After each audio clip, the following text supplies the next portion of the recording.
বুখারী শরীফের হাদিস ৬২৬৮ নম্বর হাদিস। হযরতে যায়েদ ইবনে ওয়াহাব নামক একজন বিশিষ্ট তাবিঈ তিনি বর্ণনা করেছেন, আল্লাহর কসম বলে বলেছেন যে আল্লাহ তাআলার কসম, রাবাজা নামক এক স্থানে হযরতে আবু যর রাদিয়াল্লাহু তাআলা আনহু, আবু যর গেফারি আমাদের কাছে হাদিস বর্ণনা করেছেন। কি হাদিস বর্ণনা করেছেন? তিনি বলেন যে হযরত আবু যর বলেন, একদিন নবীজির সাথে এশার সময় মদিনার এক রাস্তা দিয়ে তিনি হেঁটে যাচ্ছিলেন নবীজির সাথে। আবু যর গেফারি, আবু যর গেফারি অনেক জলিলুল কদর সাহাবী। উনি নবীজির এত খেদমত করেছেন, খেদমতের পিছনে পড়া উনি নিজের ঘর পর্যন্ত বানাইতে পারেন, সুবহানাল্লাহ, এমন খেদমত করেছেন। আরেকটা হাদিসের একটা উসুল আপনাদেরকে মনে রাখি, যখন কোনো হাদিস বলার ক্ষেত্রে আগে পরে কোনো ঘটনা উল্লেখ করা হয়, তখন এই ঘটনাগুলো দ্বারা এটা উদ্দেশ্য হয় যে হাদিসটা এটা খুব মজবুত হাদিস, যে হাদিসটা বলার আগে পরে কোন ঘটনা ঘটেছিল ওইগুলো সহ বর্ণনাকারীর মনে আছে, তার মানে এটার মধ্যে কোনো সন্দেহের অবকাশ নেই। এটা হলো একটা হাদিসের উসুল। তো আবু যর বলেন, মদিনার এক রাস্তা দিয়ে হাঁটতেছিলাম, হাররা নামক রাস্তা দিয়ে হাঁটতেছিলাম।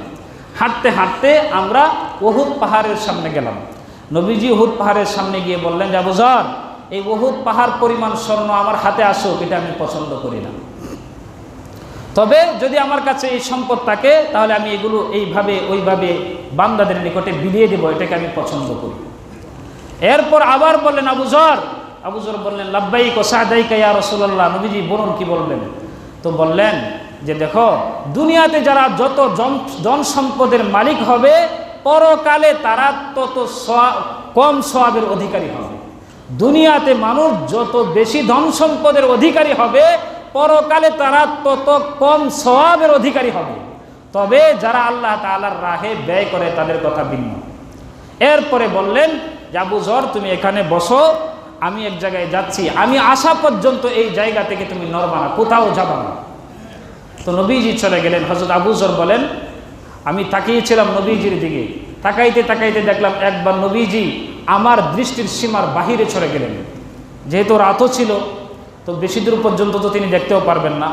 এতটুকু দৃষ্টি সীমার বাহিরে যাওয়ার পরে আমি একটু আওয়াজ শুনলাম, অন্য মানুষের আওয়াজ শুনলাম। তো আবু যর বলেন যে আমি মনে মনে ভাবতেছি, আল্লাহই জানে নবীজি কোনো বিপদে পড়লেন কিনা, আমি যাব কিনা সামনে। কিন্তু যাওয়ার ইচ্ছা মনে আসার সাথে সাথেই আমার মনে পড়েছে নবীজি না আমাকে বলেছেন এখানে দাঁড়িয়ে থাকতে, উনি না আসা পর্যন্ত আমাকে না লড়তে বলেছেন, সুতরাং এখানেই থাকবো আমি। কিছুক্ষণ পরে নবীজি ফিরে আসার পরে হযরত আবু যর জিজ্ঞেস করলেন, নবীজি এখানে তো এই ময়দানে আপনি আর আমি ছাড়া তো আর কেউ নাই, ওখানে অন্য মানুষের আওয়াজ শুনেছি। ঘটনা বললেন যে আমার মন চাইছিল যাওয়ার জন্য, কিন্তু আপনি যেহেতু নিষেধ করেছেন সেই জন্য আমি যাইনি। তো নবীজি বললেন, আবু যর, মাত্র জিবরিল আমার কাছে আসছিল।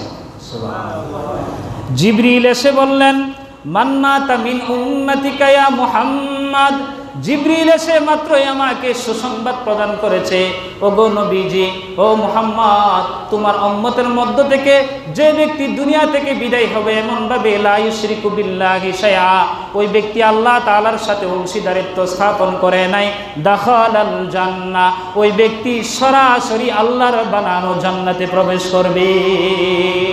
হযরতে আবু যর রাদিয়াল্লাহু তাআলা আনহু এই হাদিস শোনার পরে নবীজিকে বললেন, ওয়াইন জানা ওয়াইন সারাকা, ওগো নবীজি, শুধুমাত্র শিরিক মুক্ত ঈমান হইলেই জান্নাতে চলে যাবে নাকি?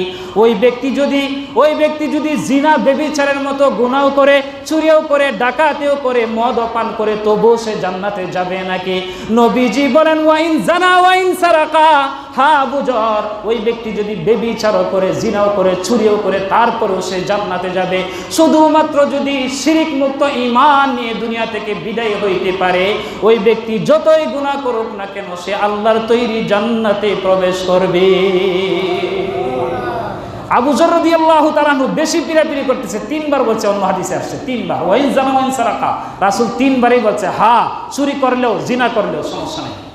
শেষে রাসূল বলছেন, ওয়াইন রাদিমা আনফু আবি যাররিন, আবু যর যদি অপমানিত হয় এই কথাটা শুনিয়া, তার লজ্জাও লাগে, তবুও সমস্যা নেই, তবু ওই ব্যক্তি জান্নাতে যাবেই যাবে। তবে মুহাদ্দিসিনে কেরাম এই হাদিসের ব্যাখ্যায় বলেছেন, এই জিনা, ব্যভিচার, চুরি, ডাকাতি এমন ধরনের গুনাহ করার পরে মৃত্যুর আগে আগে কমপক্ষে তাকে তওবা করতে হবে। যদি মৃত্যুর আগেও তওবা নসিব হয়ে যায়, সারা জীবন পাপ করেছে কিন্তু মৃত্যুর আগে সে শিরক মুক্ত ঈমান নিয়ে মৃত্যুবরণ করতে পারছে, সব গুনাহ থেকে আল্লাহ তাআলার দরবারে তওবা করেছে, তাহলে এই ব্যক্তি মরার সাথে সাথেই জান্নাতে প্রবেশ করবে। সুবহানাল্লাহ।